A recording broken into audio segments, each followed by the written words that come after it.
Three, two, one.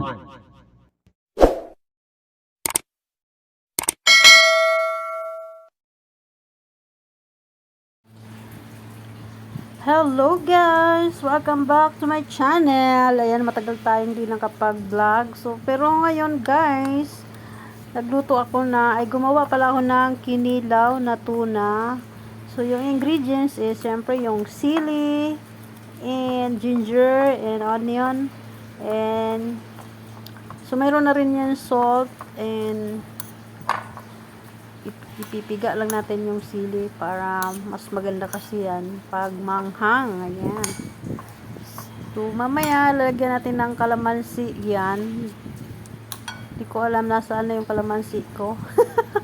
Pero andyan lang siya sa gilid guys. O, ayan na nga. Ilalagay ko na nga yung kalamansi juice. So, ayan yung pampasarap para mawala yung lansa ng ating tuna. Yung tuna, piniga ko na siya sa suka. Ayan, binabad ko na siya sa suka para mawala yung ano niya, yung lansa ng isda. Ayun. Hindi ko alam kung anong other term nga yun. So, ayun na nga, ganun lang yung paggawa ng kinilaw. Siyempre, may pipino tayo dyan. And then, ilagay ko na yung isda, yung tuna. Ayan, ang tawag yan ay tuna kinilaw. Ayan, guys. Ang sarap niyan. Tapos, mamaya maglalaga ako ng okra. Tapos, may lilaga din akong yung pata. Ayan, so partner yan sila. So, masarap.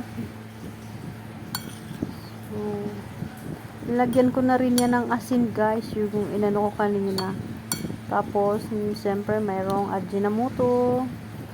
So, mamaya ko na ilagay yung yung pipino natin kasi bago kainin. Kasi pag magtutubig yan, pag linagay mo agad yung pipino is magtutubig. So, mga 5 minutes bago kainin. Ayun. Ayan na nga yung ingredients natin. Nahuli yata yung ingredients. Yan yung ingredients natin. Pipino. So, ayun, tapos na nga. Pinaghalwalo ko na yun ng okra natin. Luto na. Siguro ng video ko Tapos, meron din tayong beef stick. Ayan. Ganyan ako magluto ng beef stick. Minsan kasi wala sa plano. So, ayan, para dumami din yung ulam natin. Meron tayong beef stick. Yan, binabad ko yan syempre sa tuyo at saka yung paminta. So, meron din tayong ayan. Tinakpan ko lang nga muna. Kasi medyo nag-dissolve na yung water. Ayun nga, pinalik natin siya. Hindi ko na pinakita sa inyo yung babad ko lang yan ng toyo at saka paminta. So, takpan na natin. So, ito na nga yung linaga kong pata. Ayan.